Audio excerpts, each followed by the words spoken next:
আমি এলাকার মানুষের কাছে এলাকার মানুষের ক্ষমতা আমি ফিরিয়ে দিতে চাই, যেটি দেশনেত্রী বেগম খালেদা জিয়া এবং তারেক রহমান বারবার তাদের বক্তব্যে বলেছে যে আমরা দেশের মানুষের কাছে দেশের মানুষের ক্ষমতা ফিরিয়ে দিতে চাই। আমি মনে করি যে এই শাসন ব্যবস্থা যদি আমরা বাস্তবায়ন করতে পারি, আমি মনে করি যে এলাকার অনেক সমস্যা এক টেবিলে বসে আমরা সিদ্ধান্ত নিয়ে সমস্যার সমাধান করতে পারি। মন্ত্রী এমপিদের পিছনে পিছনে এলাকার মানুষকে ঘুরতে হবে না, এবং সেখানে কোনো এককভাবে কোনো রাজনৈতিক দলের নেতা, কোনো প্রভাবশালী পরিবার, কোনো প্রভাবশালী ব্যক্তি এককভাবে এলাকার উপরে মাতব্বরি করতে পারবে না। আমি মনে করি যে সেখানে সমানভাবে মানুষের অধিকার নিশ্চিত হবে এবং সমাজে ন্যায় প্রতিষ্ঠা হবে এবং সমাজে ইনসাফ কায়েম হবে। কারণ সেখানে তো আমাদের আলেম সমাজের প্রতিনিধিরা থাকছেন, তারা আমাদের সিদ্ধান্ত নেওয়ার জায়গায় আমরা যাতে দিনের আলোকে, আমাদের পবিত্র কোরআন হাদিসের আলোকে আমরা সিদ্ধান্ত নিতে পারি, তাদের পরামর্শ নিয়ে আমরা কাজ করব। প্রিয় এলাকাবাসী, অনেক সমস্যায় জর্জরিত এলাকা, মাদকের আখড়া, এলাকার সন্ত্রাসীদের আখড়া। কিছুদিন আগে ওই গ্যাস পাইপ রাস্তার ওখানে হত্যা করা হয়েছে এবং সেই সন্ত্রাসীকে গতকাল বোধহয় না 2 দিন আগে অ্যারেস্ট হয়েছে।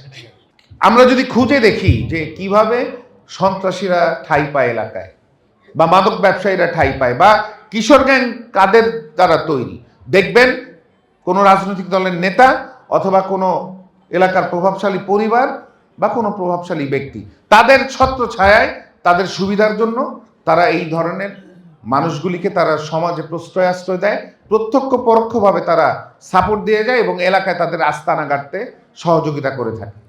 তাই আমি বলতে চাই, আমি রাজনৈতিক দলের কর্মী, আমি বাংলাদেশি জাতীয়তাবাদে বিশ্বাস করি।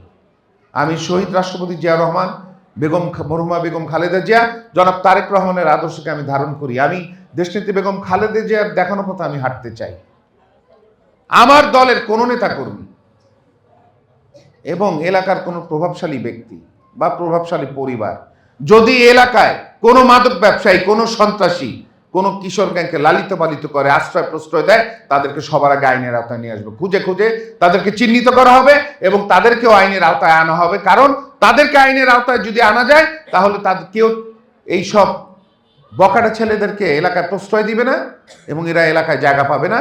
এলাকায় মাদক মুক্ত হবে, এলাকায় সন্ত্রাসী মুক্ত হবে এবং কিশোর গ্যাং তৈরি হওয়া থেকে বিলুপ্তর পথে যাবে আমি মনে করি। আমাদের খাবার তৈরি করার জন্য আমরা 3 দিকে টাকা খরচ করতেছি।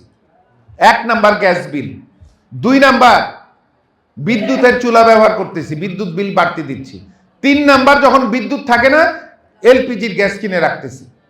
কিন্তু এলাকার মানুষের তো অর্থনৈতিক মুক্তি কি পাইছি আমরা ভাই? আমাদের কি ইনকাম কোনোভাবে বাড়ছে নাকি? বাড়ে নাই, কিন্তু আমাদের খরচ বেড়ে যাচ্ছে দৈনন্দিন। এবং গ্যাস সংকটের মূল কারণ হচ্ছে যে আমাদের 91 সন থেকে যত গ্যাস লাইন আমাদের এলাকায় আসছে, সেগুলি আজকে প্রায় 15 থেকে 20 হাত মাটির নিচে চলে গেছে লাইন। এবং এই লাইনগুলি ঠিক সময়ে নতুন করে প্রতিস্থাপন না করা এবং এই পরিচর্যা মানে মেইনটেনেন্স না করার কারণে আজকে বিভিন্ন জায়গায় লিকেজ হচ্ছে এবং দেখা যায় বিভিন্ন বাড়িতে আপনার গ্যাসের চুলা অন করলে ময়লা পানি নাকি বের হয়, গ্যাস বের হয় না। এবং আরেকটি কথা, আমি 3য়বার যখন গিয়েছি, তিনি আমাকে আশ্বস্ত করেছেন যে ঢাকা নারায়ণগঞ্জের যে পুরনো লাইন এগুলিকে নতুন করে স্থাপন করা হবে এবং আমাদের এলাকায় যে লাইনগুলি আসছে ঢাকা নারায়ণগঞ্জ লাইন থেকে, সেই লাইনগুলিও নতুন করে স্থাপন করা হবে। কিন্তু এটা তো সময়ের ব্যাপার, আমাদেরকে ধৈর্য ধরতে হবে। কিন্তু উনি আমাকে বলেছেন যে এই এলাকার যত গ্যাস সমস্যা আছে, যখনই যেখানে গ্যাস সমস্যা দেখা দিবে তাদের সাথে যোগাযোগ করলে তারা টিম পাঠাবে এবং সেখানে লিকেজ খুঁজে লিকেজ মেরামত করে গ্যাস দেওয়ার তারা ব্যবস্থা করবে।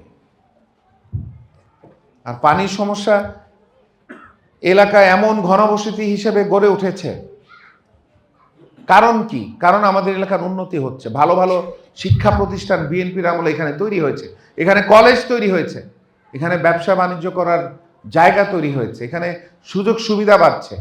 এই জন্যই আমাদের এলাকা অনেক ঘনবসতি এলাকাতে পরিণত হয়েছে। কিন্তু যেইভাবে মানুষ বেড়েছে এলাকার, সেইভাবে তো পানির পাম্প বাড়ে নাই। এই 5ই আগস্টের পরে এই পানির পাম্প নিয়ে আমরা ওয়াসার সাথে যোগাযোগ করেছি। ওয়াসা আমাদেরকে বলেছে যে কোনোভাবে আমাদেরকে 2 কাঠা জায়গার ব্যবস্থা করে দিবেন, আমরা পানির পাম্প ওইখানে স্থাপন করব। তো আমার প্রশ্ন হচ্ছে যে এই 18টি বছর তারা পার করলো, এত খালি জায়গা ছিল, কেন তারা 2 কাঠা জায়গার ব্যবস্থা করে দিতে পারলো না? কারণ তারা ভাবেই নাই, তারা তো ব্যস্ত ছিল লুটপাটে। তারা ব্যস্ত ছিল একে অপরের সাথে মারামারি করতে, তারা ব্যস্ত ছিল আমাদের এলাকার মানুষের উপরে অত্যাচার নির্যাতন করতে।